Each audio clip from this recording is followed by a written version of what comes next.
Hello everyone, நம்ம இந்த வீடியோல டபுள் ஆக்டிங் ஏர் கம்ப்ரஸர்ல ப்ராப்ளம் பார்க்க போறோம். இந்த ப்ராப்ளம் பாத்தீங்கன்னா கிளியரன்ஸ் வால்யூம் பேஸ் பண்ணி சால்வ் பண்ற மாதிரி இருக்கும்.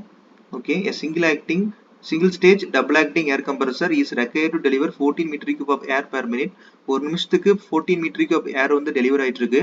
அதோட இன்லெட் கண்டிஷன் பாத்தீங்கன்னா 15 degree Celsius and 1.013 bar and delivery pressure is 7 bar and speed பாத்தீங்கன்னா 300 revolution per minute and clearance volume as 5% of the sept volume and the compression index of n equal to 1.3. இதுல sept volume and delivery temperature and indicator power கேக்குறாங்க. இதுல இந்த delivery temperature and indicator power ஈஸியா நம்ம calculate பண்ணிக்கலாம். So இதுல வந்து பாத்தீங்கன்னா நம்ம V1 minus V3ங்கிறத வந்து பாத்தீங்கன்னா swept volume and V1 minus V4 அப்படிங்கிறது effective sept volume. ஸோ இதுல இருந்து நம்ம ஈஸியா கண்டுபிடிச்சுக்கலாம். பட் ஆனா அதுக்கு முன்னாடி நம்ம இண்டிகேட்டட் பவரும் டெம்பரேச்சரும் ஃபர்ஸ்ட் கண்டுபிடிச்சுக்கலாம். அதான் ஈஸி. இப்போ T2 by T1 is equal to P2 by P1 whole power n minus 1. இந்த ரிலேஷன் வச்சு நம்ம T2 கண்டுபிடிச்சுக்கலாம். So T2 is equal to T1 வந்து பாத்தீங்கன்னா 15 degree Celsius. ஸோ நம்ம கெல்வின்ல மாத்திக்கலாம். That is 288 into that is 7 divided by 1.013 whole power 0.3 divided by 1.3. So இதை நம்ம சால்வ் பண்ணும்போது உங்களுக்கு T2 ஓட வேல்யூ கிடைக்கும். So T2 is equal to around 450 Kelvin நம்மளுக்கு கிடைக்கும். ஸோ நம்ம இது டிகிரி செல்சியஸ்க்கும் மாத்திக்கலாம். இதோட value 177 degree Celsius. Next indicated power நம்ம கால்குலேட் பண்ணணும். So indicated power is equal to n by n minus 1 P1 V1 into P2 by P1 whole power n minus 1 by n minus 1. இதில் நம்ம data substitute பண்ணிக்கலாம். இந்த இடத்துல வந்து நம்ம volume that is V1ங்கிறது பார்த்தீங்கன்னா V1 minus V4. ஸோ இந்த V1 minus V4 தான் நம்ம சப்ஸ்டியூட் பண்ணி பிகாஸ் நம்மளுக்கு கிளியரன்ஸ் வால்யூம் கொடுத்துருக்காங்க. ஸோ இந்த V1 minus V4 அப்படிங்கிறத வந்து பார்த்தீங்கன்னா 40 meter cube of air per minute. But ஆனால் இதில் வந்து பர் மினிட்க்கு எடுத்துருக்க மாட்டாங்க. டோட்டல் ரெவல்யூஷன் பார்த்தீங்கன்னா 300 ரெவல்யூஷன் சுற்றி இருக்கும். ஸோ அப்போ ஒவ்வொரு ரெவல்யூஷனும் பவர் கிடைச்சிருக்கும். நம்மளுக்கு 300 ரெவல்யூஷன் per minute இருக்கு. ஸோ டோட்டல் வால்யூம்க்கு நம்ம என்ன பண்றோம், இண்டிகேட்டர் பவர் கால்குலேட் பண்றோம். அப்போ இந்த இடத்துல நம்ம 2 எதுவும் போடக்கூடாது. ஆக்சுவலா இது வந்து டபுள் ஆக்டிங்னால என்ன பார்த்தீங்கன்னா இன்டு 2 எல்லாம் போடக்கூடாது. டபுள் ஆக்டிங்கா இருந்தாலும் எவ்வளவு அமௌண்ட் ஆஃப் நம்மளுக்கு பவர் வந்து கன்சியூம் பண்றது வந்து பார்த்தீங்கன்னா சேமா தான் இருக்கும். So power consumption that is indicated power வந்து நமக்கு சேமா தான் இருக்கும். ஸோ இந்த இடத்துல நம்ம 2 போடக்கூடாது. எப்போ நம்ம போடணும்னா சிங்கிள் ஸ்டேஜ் இருந்து டபுள் ஸ்டேஜுக்கு சேஞ்ச் பண்ணும்போது மட்டும் தான் நம்ம போடணும். டபுள் ஸ்டேஜில் ப்ராப்ளம் கேட்டால் மட்டும் இந்த இடத்துல 2 போடணும். அதர்வைஸ் நம்ம இந்த இடத்துல 2 போடக்கூடாது. ஸோ என்னோட வேல்யூ வந்து பார்த்தீங்கன்னா 1.3 by 0.3 into P1 ஓட வேல்யூ பார்த்தீங்கன்னா 1.013 into 10 power 2 kilonewton per meter மாத்திட்டோம். and V1 minus V4ங்கிறது 14 meter cube per minute that is 60 into 7 divided by 1.013 whole power 0.3 divided by 1.3 minus 1. Okay, நாம் இதை சப்ஸ்டியூட் பண்ணும்போது இந்த இண்டிகேட்டர் பவரோட வேல்யூ வந்து நம்மளுக்கு என்ன கிடைக்குன்னு பார்த்தீங்கன்னா 57.56 கிலோவாட் கிடைக்கும்.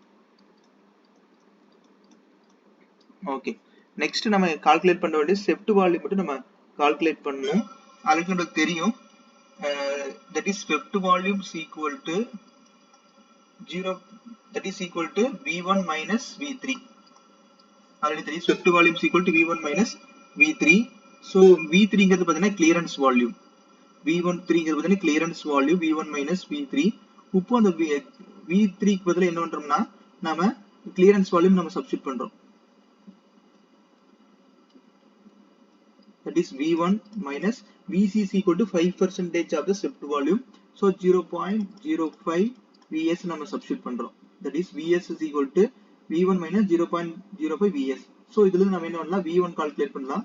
V1 is equal to Vs plus 0.05 Vs. அப்ப என்னன்னு பாத்தீங்கன்னா 1.05 Vs கிடைக்கும். V1க்கு நம்மளுக்கு கிடைச்சிருச்சு. நெக்ஸ்ட் நம்ம V4 calculate பண்ணணும். So V4 calculate பண்றதுக்கு முன்னாடி நம்ம V1 minus V4 that is V1 minus V4 அப்படிங்கறத வந்து பாத்தீங்கன்னா volume induced per cycle. So இது வந்து என்னன்னா 14 meter cube per minute நம்மளுக்கு கொடுத்திருக்காங்க. So அதை நம்ம என்ன பண்ணணும்னு பாத்தீங்கன்னா இது வந்து per minute கொடுத்திருக்காங்க. So அப்போ ஒரு மினிட்டுக்கு 300 revolution சுத்திட்டு இருக்கறனால அதை 300 ஆல் டிவைட் பண்ணனும் into டபுள் ஆக்டிங்கா இருக்கறனால 2. So actually டபுள் ஆக்டிங்கா இருக்கிறதுனால வால்யூம் வந்து ரெண்டு சைடு இருக்கும். ஸோ அதனால டிவைட் பை 2 போட்டால் தான் நம்மளுக்கு கரெக்டாக வரும். இப்போ 14 டிவைட் பை 300 இன்ட்டு 2. ஸோ நம்ம வால்யூம் வந்து நம்மளுக்கு ரெடியூஸ் ஆகிட்டு இருக்கும். ஸோ அப்போ இதை நம்ம சால்வ் பண்ணும்போது இதோட வேல்யூ வந்து 0.0233 மீட்டர் கியூப் நம்மளுக்கு கிடைச்சிடும். ஏன் 300 போடுறோம்னு பார்த்தீங்கன்னா பர் மினிட்டுக்கு நம்மளுக்கு கொடுத்துருக்காங்க 14 மீட்டர் கியூப் பர் மினிட்னு. பட் பர் மினிட்டுக்கு 300 ரெவல்யூஷன் சுத்திட்டு இருக்குது. அப்போ அதனால டிவைட் பண்ணிக்கிறோம். அப்போ தான் நம்மளுக்கு சிங்கிள் ஸ்ட்ரோக் சிங்கிள் ரெவல்யூஷனுக்கு எவ்வளவு நம்மளுக்கு கிடைக்கும். இந்த 0.023 சிங்கிள் ரெவல்யூஷன் கிடைச்சிருக்கு. நெக்ஸ்ட் ஒன் பாத்தீங்கன்னா V4 by V3 that is இங்க டெலிவரி இருக்கு பாத்தீங்க 3 to 4. ஸோ 3 to 4 தான் நம்மளுக்கு டெலிவரி. ஸோ இதுக்கு நம்ம என்ன பண்றோம்னா பால்ட்ரோவிக் ப்ராசஸ் அப்ளை பண்றோம். That is P3 power n equal to P4 power n. இங்க வந்து நம்ம V4 நம்ம கால்குலேட் பண்ணணும். சரிங்க. அப்ப நம்ம என்ன பண்றோம்னா அப்ப V4 by V3 என்ன வரும்னு பாத்தீங்கன்னா V4 by V3 is equal to P3 by P4 whole power 1 by n கிடைக்கும். Okay, V4 by V3 is equal to P3 by P4 whole power 1 by n கிடைக்கும். இப்போ நம்ம என்ன பண்றோம்னு பாத்தீங்கன்னா இதுல அப்படியே டேட்டா சப்ஸ்டிட் பண்ணலாம். இப்போ P3 is equal to நம்மளுக்கு P2ங்கிறது தெரியும் and P4 is equal to P1 whole power 1 by n. Okay, இப்போ V4 is equal to நம்மளுக்கு என்ன கிடைக்குன்னு பாத்தீங்கன்னா V4 is equal to P3 into in terms of this value, that is P2 by P1 whole power 1 by n.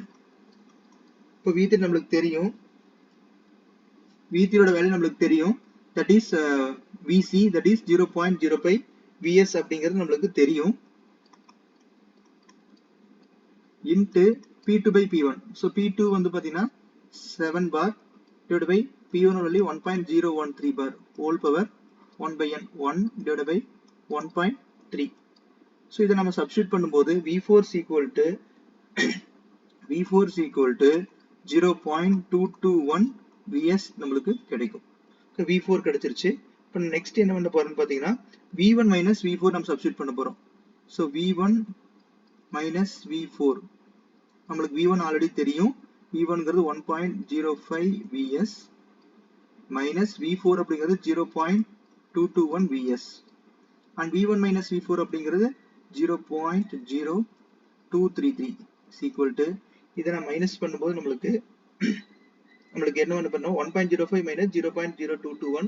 So நம்மளுக்கு ஃபைனலா வந்து நம்ம இதை டேரக்டா நம்ம இதுல வந்து காமனா வெளியே எடுத்துக்கலாம். that is 1.05 minus 0.221 into VS கிடைக்கும். இப்போ இதுல நம்ம என்ன பண்றோம்னா இதுல VS காமனா வெளியே எடுத்திருக்கோம். இப்போ VS is equal to 0.223 divided by 1.05 minus 0.221. Okay, இதை சால்வ் பண்ணும்போது that is swept volume is equal to 0.0281 meter cube கிடைக்கும். 0.0281 meter cube கிடைக்கும். that's all. ஸோ இதுல ஒரே ஒரு டிஃபிகல்டிஸ் என்னன்னு பாத்தீங்கன்னா நம்ம கிளியரன்ஸ் வால்யூம் கன்சிடர் பண்ணும்போது V1 minus V4 is equal, that is actual volume 14 divided by எவ்வளவு ரெவல்யூஷன் சுத்தி இருக்கு பர் மினிட்டுக்கு இன்ட்டு டபுள் ஆக்டிங்ல 2 போட்டு தான் இந்த V1 minus எடுக்கணும். இதுல இருந்தா நம்ம என்ன ஸ்விஃப்ட் வால்யூம் கால்குலேட் பண்ணுவோம். ஓகே, இதுல ஏதாவது டவுட் இருக்கு அப்படின்னா கமெண்ட் பண்ணுங்க. தேங்க்யூ.